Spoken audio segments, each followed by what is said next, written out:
Safitri dari kelas D dengan nomor urut 3 dengan NPM 18040411012.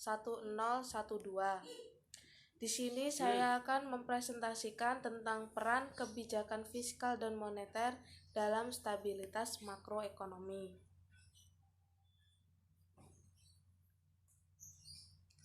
Untuk pengertiannya sendiri, yaitu kebijakan fiskal adalah kebijakan pemerintah dalam mengatur setiap pendapatan dan pengeluaran negara.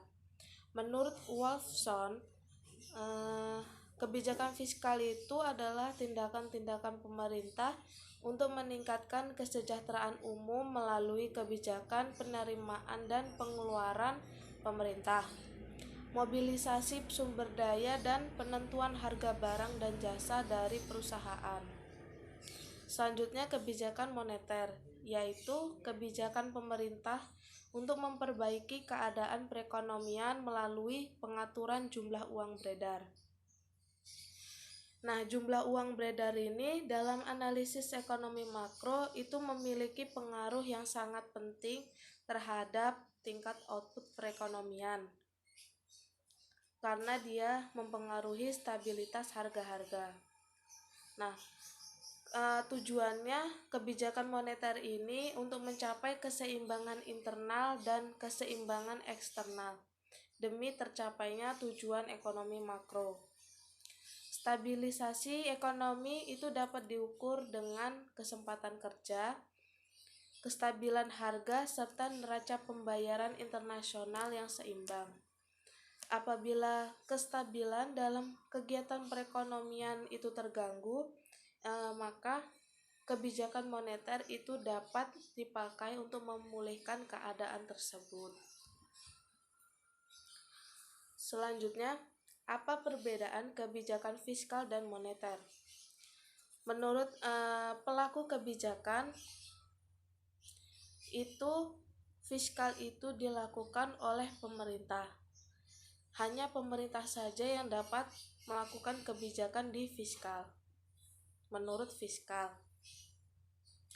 Selanjutnya, kalau moneter itu dia pelaksanaannya itu ada dua, langsung dan tidak langsung.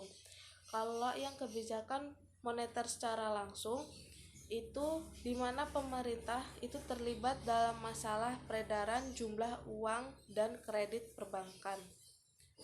Sedangkan untuk kebijakan moneter yang tidak langsung itu pemerintah tidak terlibat atau tidak ikut campur, yang artinya masalah peredaran uang dan pemberian kredit melalui perbankan itu hanya dilakukan oleh Bank Sentral atau Bank Indonesia dengan mempengaruhi bank-bank umum. Lain halnya dengan kebijakan fiskal itu tadi, yang hanya dilakukan oleh pemerintah saja tanpa melibatkan Bank Sentral. Untuk selanjutnya, langkah kebijakan yang diambil itu juga berbeda. Untuk kebijakan yang di fiskal yaitu ekspansif.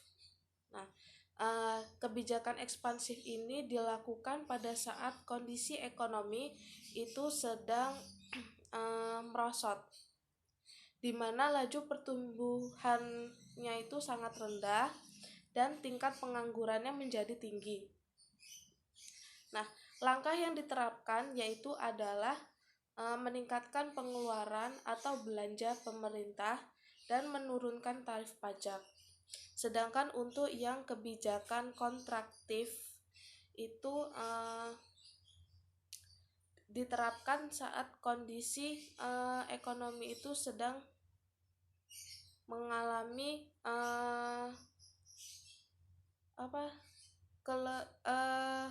merosot juga, tapi angka penganggurannya itu lebih tinggi lagi.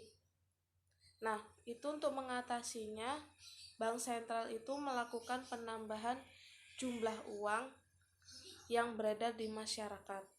Nah, untuk kebijakan moneter yang ekspansif itu dilakukan saat ekonominya rendah dan pengangguran tinggi. Nah, hal yang dilakukan yaitu menambah jumlah uang yang beredar. Untuk yang moneter, yang kebijakan kontraktif itu dilakukan saat inflasinya tinggi. Nah, hal yang dilakukan yaitu mengurangi jumlah yang beredar. Karena dengan jumlah uang yang beredar itu banyak, itu akan membuat dampak buruk berupa menurunnya nilai mata uang.